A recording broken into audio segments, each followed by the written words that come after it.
There was a report that came out during the summer that Gargoyles, which is Disney's cult sci-fi fantasy series from the 90s, is also my favorite show of all time, was finally getting the live action big screen treatment with Shakespearean powerhouse Kenneth Branagh in the director's chair.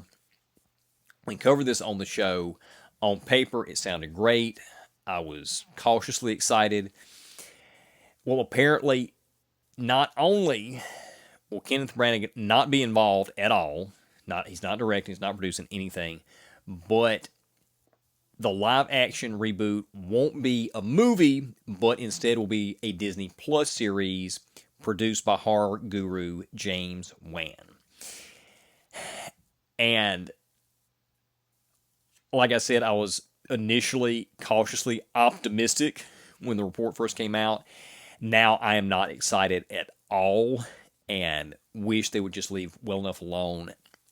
I could be wrong, but besides a series adaptation seeming completely pointless because, we already have the series and it was nearly perfect, Disney Plus speculative fiction series have been consistently lackluster and have just been getting worse.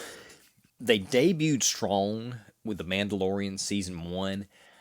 I had some issues with it. I thought that there were some kind of fillerific episodes. They could have cut those and made it a more streamlined narrative. Overall, I thought it was really good. It really leaned into the Western roots of Star Wars. After that, Season 2 of The Mandalorian, they doubled down on the fillers for me. It was okay. After that, you had Book of Boba Fett, which was predominantly the first half of the season was terrible. Then they basically turned it into a season 2.5 of The Mandalorian, so it picked up a little bit, but even still, not that great. Obi-Wan really just turned me off of the Star Wars Disney Plus series completely. It undercut so much of the original trilogy of the relationship between Obi-Wan and Darth Vader, and undercut some of the prequel trilogy too. The best part of the prequel trilogy, which was their relationship in Revenge of the Sith, I felt like it was some really bad writing, some contrived plot points. I dropped Star Wars series completely after Obi-Wan. The Marvel series haven't fared much better. WandaVision, I really enjoyed the classic sitcom motif because I grew up on classic sitcoms. I love those shows, but that kind of wore off after a while, particularly when they passed like the 70s, for me personally. And then the ending really was kind of overblown and really just didn't click for me. Falcon and Winter Soldier, the first half of the season, like 3 or 4 episodes, I thought were fairly well done. Could have trimmed them down a little bit, but after that, it was just complete nosedive. I thought the finale was one of the worst finales I've seen. Loki had some interesting stuff going on. Again, a lot of filler. I didn't finish season 1. I've been told I need to go watch the last 2 episodes, but I just not that interested. I haven't watched season 2. Hawkeye, I didn't think was really good at all. Moon Knight, I liked overall, but again, a lot of filler. When it got toward the end, it didn't really stick as well as the earlier episodes had.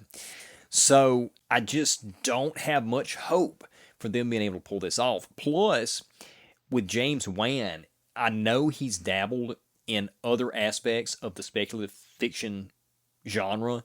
He's done Aquaman. I think he's doing Aquaman 2. But the fact that he's involved in this makes me think that they're going to lean into horror for this show. And that's something that's been suggested for a Gargoyles live action adaptation from years. And I'm not really sure why. It's not a smart move.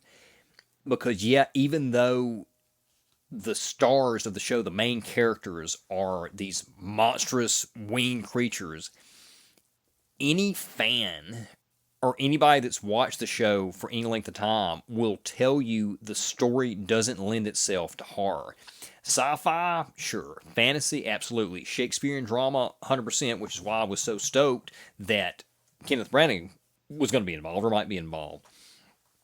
But horror, absolutely not.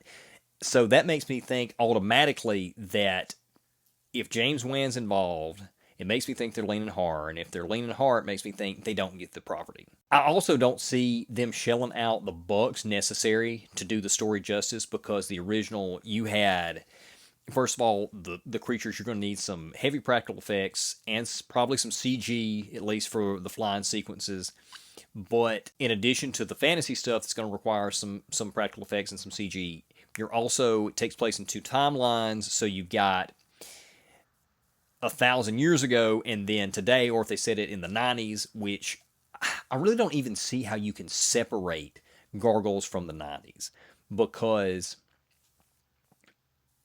it's not the same story in the age of cell phones. A really good friend of mine made the comment one time that you can't really write any great story set in the time after the proliferation of cell phones.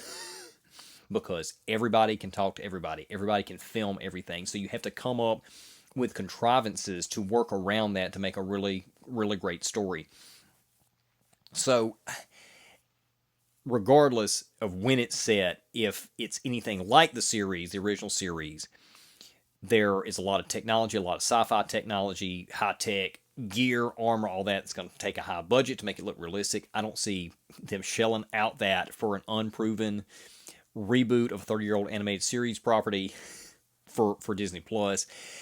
And I might be wrong, but unless Disney hires writers who understand classical storytelling and will stay true to the essence of the original, I think we're in for another dismal streaming series from the Mouse House. Hope you enjoyed the video. If you did, be sure to subscribe if you haven't already. Consider supporting us on Patreon, and we'll see you soon. Can't handle words like that. Words like that.